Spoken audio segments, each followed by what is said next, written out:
During a panel at Columbia Journalism School, Janine Gibson, editor-in-chief of the Guardian newspaper's U.S. division, told the fascinating tale of how she and her colleagues broke the story of Edward Snowden's NSA leaks. What is it like to deliver a story of that size to the world? Well, it starts very small, of course, like everything. It starts with a phone call from Glenn Greenwald. And I should say, the Guardian is a 200-year-old news organisation with a storied history of breaking large stories. We did WikiLeaks. We are even accustomed to the mega leak. But in America, we're 2.5 years old, and we live in a small loft in Soho. And while we are all, we all have Guardian running through us, and our combined work history might be 80 years or so.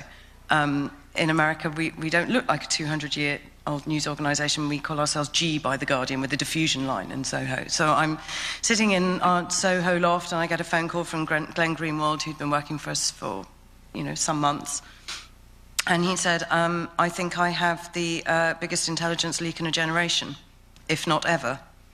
I like it when reporters undersell stories. Well, obviously your first thought is, we might be the judge of that. But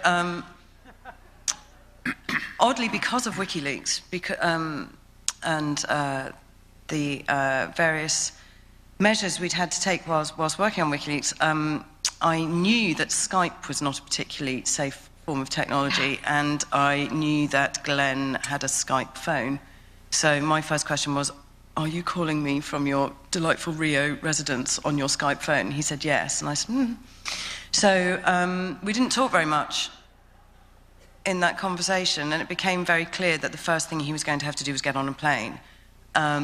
He explained that he was going to see a sample of the material, that he'd had encrypted conversations with the source. And of course, it's funny to remember now, we did not know his name. We didn't know his name. He was the source. And for quite a long time after we did know his name, we kept referring to him as the source because he had been the source for so long. So he was going to get this small sample of material and look at it. And he would call me back, and if he thought it was good, he would get on a plane to New York. Anyway, so within 5 days, he was in the Guardian Soho loft. And there were 5 of us in the room then. Myself and my deputy editor, Stuart Miller, and Glenn and Laura, and reporter Ewan McCaskill, who is, if in the entire universe of Guardian staff, if you could pick the person that you wanted to have sat outside your office when Glenn Greenwald walks in with the biggest intelligence leak possibly ever, it is Ewan McCaskill. He is, he's not here, so I can say grizzled. He's, he's done everything. He's been to every war-torn hotspot. He was the DC bureau chief, talking war-torn hotspots, and he's the person you send to the fire, whatever the fire is. And when it became clear that we're sitting there on the cheapest sofa in the world on an air-gap computer that we've had to send somebody out to Best Buy to buy, looking at what it later turns out is the PRISM presentation, and you've seen those slides. They don't look like the most top-secret thing in the world. They look like somebody has gone a bit haywire with a PowerPoint. But, very quickly, you very quickly realise it's either, an incredibly huge, sensitive, difficult story, or it's the Hitler diaries. It's a great big hoax, and the next job is verification. So you move straight away into how do you verify it. Right. And how you verify it is put you in on a plane. How long was the verification process?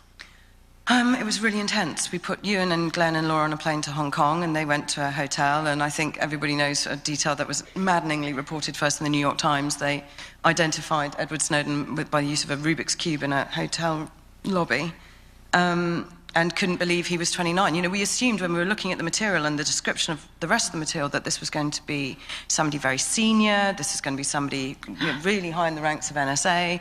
We were expecting, and then we couldn't work out the psychology of it, because, we're in New York waiting to hear from the people on the ground in Hong Kong, and you spend a lot of time speculating what would cause somebody who's career NSA to walk out with the crown jewels, really? And they saw this, kid walking through a lobby, and they just thought, that's not him. So then, of course, you're right into Hitler diaries.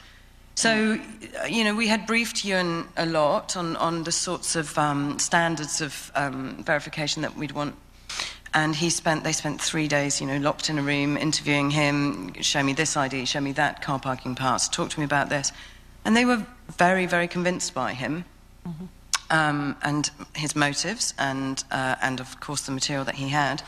And then you move straight into, right, what is the story? What can we do? And the first one was clearly the Pfizer court order. The Verizon order. It should be made clear that there are 56,000 documents, is that right? No, there are many more than that. Right.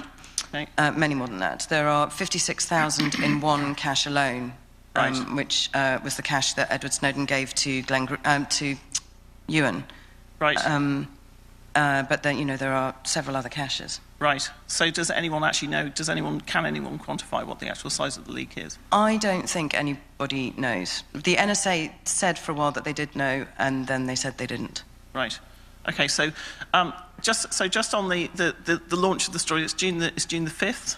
Yes, so this is, again, we're working in huge amounts of secrecy at this point, and we have realised that communications with Hong Kong are necessarily going to be sparse and very highly encoded. We flew out, the first thing we did was fly James Ball out to New York. James Ball is a veteran of WikiLeaks and sitting in the second row and freakishly young, really annoyingly young, but brilliant at all things involving cryptology and technology. He can also fix a printer, but...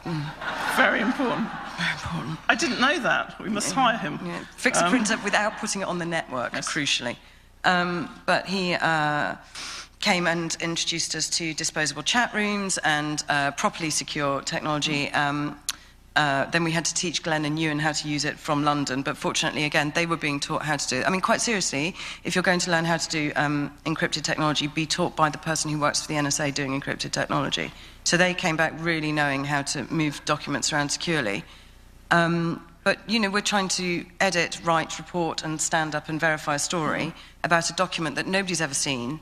You can't Google secret Pfizer court orders to see if it looks like one that's in the public domain. There's nothing. No, that's not funny. That's a genuine problem when you're trying to work out what it is. But we realised, obviously, they have been referred to in reporting, and that one of the crucial factors around this document is that if you are the subject of a Pfizer court order, you are gagged. There's a gagging order, and you can't refer to it. So we knew the first call we had to make was actually to Verizon, and if the spokesman said, no, there is no such thing, then that was... he's not allowed to do that.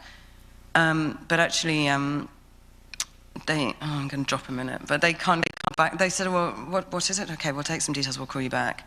And then they called back very quickly and said, sorry, can I just check, what's the name of the agency on the gag order, on the Pfizer court order? And what is the date?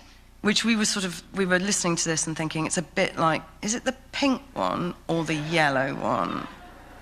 And so we started to think, but up until that point, you've put a huge amount of work into it, enormous amount of money already, barely even started playing David's bills, and you're still thinking this could all be this could be nothing, this could be a massive, massive hoax.